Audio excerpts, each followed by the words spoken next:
देखिए, संभल में जो तब हुआ वो भी गलत था, अब हुआ है वो भी गलत है। संभल जैसी घटनाएं देश में न हो, इसलिए संभल के हर मुद्दे पर विशेष रूप से जांच होनी चाहिए।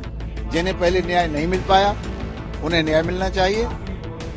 तो जो कुछ सरकार संवैधानिक तरीके से कर रही है उसकी हम प्रशंसा करते हैं। देखिए, राजनेता तो मैं एक्सीडेंटली हूँ, चाहे मैं 7 बार से लगातार एमपी हूँ, फिर भी मैं इसे एक्सीडेंटली ही मानता हूँ। पर सौभाग्यशाली हूँ कि विश्व के सबसे बड़े लोकतांत्रिक संगठन का मैं मेंबर हूँ। पर धर्माचार्य के होने के नाते मैं श्री निर्मल पंचायती अखाड़े का आचार्य महामंडलेश्वर हूँ। कल हमारी पेशवाई होने वाली है।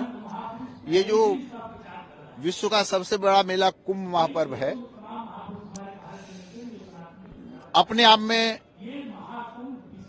इतना विशाल है कि इसकी महिमा का वर्णन करने के शब्द भी हम लोगों के पास नहीं है। लेकिन दुर्भाग्य से कुछ लोग तरह तरह की जो माहौल खराब करने के लिए बातें करते हैं वो उचित नहीं है, उनके खिलाफ कार्रवाई होनी चाहिए। ये लगातार बात कही जा रही है कि वक्फ की संपत्ति है, इस तरह के तमाम ऐसे बयान दिए जा रहे हैं जिससे माहौल वास्तव में खराब। मैं बहुत शालीनता से कहना चाहूंगा, वक्फ तो देश विभाजन के बाद कांग्रेस ने बना दिया। तो हम तो अपने मोदी से आग्रह करना चाहते हैं तत्काल वक्फ बोर्ड समाप्त होना चाहिए। और इस देश के साधु सन्यासी सनातन बोर्ड की मांग कर रहे हैं, वो सनातन बोर्ड बनना चाहिए। सनातन बोर्ड बनना चाहिए, वक्फ बोर्ड समाप्त होना चाहिए। ये ऋषियों का देश है और ऋषियों के देश में ऋषियों की परंपरा के अनुसार सनातन बोर्ड बने, ये हमारी भी अपेक्षा है। एक बड़ा अहम सवाल है महाराज जी, अखिलेश यादव ने ये बात कही कि जो हमारे समय में कुंभ हुआ था तब वहाँ पे व्यवस्थाएं अलग थी। विपक्ष लगातार इस बात को कह रहा है कि अब कुंभ हो रहा है लेकिन ऐसा ना हो कि व्यवस्थाएं फैल जाए। तमाम आरोप प्रत्यारोप। देखिए, आप एक बहुत महत्वपूर्ण चैनल से हैं, आप कैमरा घुमा के दे सकते हैं। अखिलेश जी भी मेरे प्रिय हैं। याद दिलाना चाहता हूं कि जब उनके समय में कुंभ हुआ था, आपने इंचार्ज किसे बनाया था?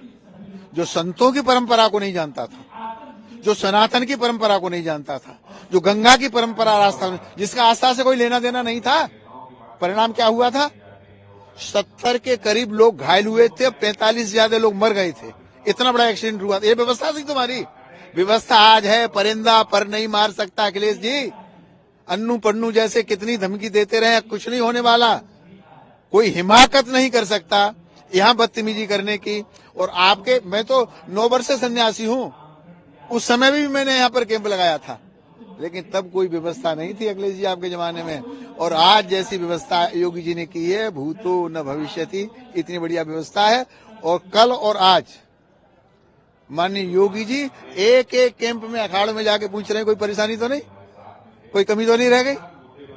तुम कितनी बार आए? तुमने तो एक ऐसे आदमी को भेज दिया तो सनातन परंपरा कोई नहीं जानता था।